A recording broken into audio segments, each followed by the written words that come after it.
Kamusta kayo guys? Anak, huwag mo pa inumin ang mga gamot. Ipunggol naman noon eh. May gamot ako. Gusto mo atang lasunin yung kapatid mo ha? Kagaya lang kami, oh. Kahit na. Pagkaiba kayo na edad, iba sa kanya kaya nga maliit.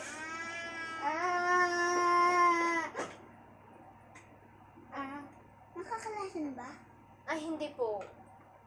Nakakautot lang. Nakakalasan ba? Parang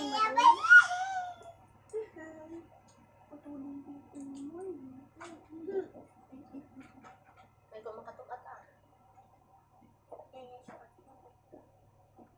Pain mo yung kumakatok mo.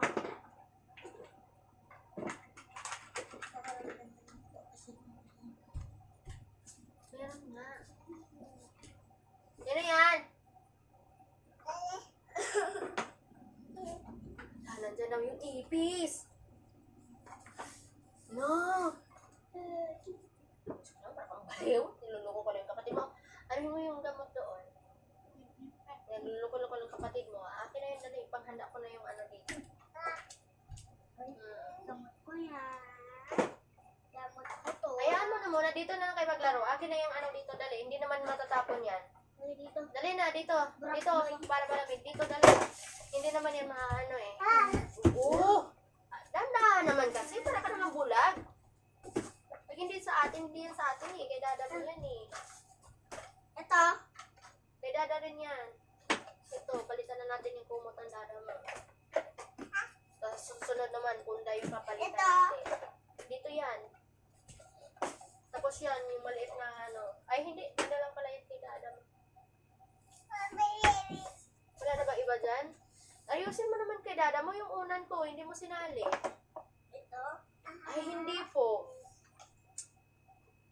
Tama nga. Hindi ka pa ba nakamemorize kung saan yung mga unan? Ayusin mo kasi yung sayang yung lamig. Yan. Ipanglagay mo yung kadada pati yung mga tiniber ng katabing dada mo. Hayaan mo na siya. Basta ilagay mo lang dyan. Tapos ito, sa kanyang kumot. Yehey! Yehey! Padahalila siya.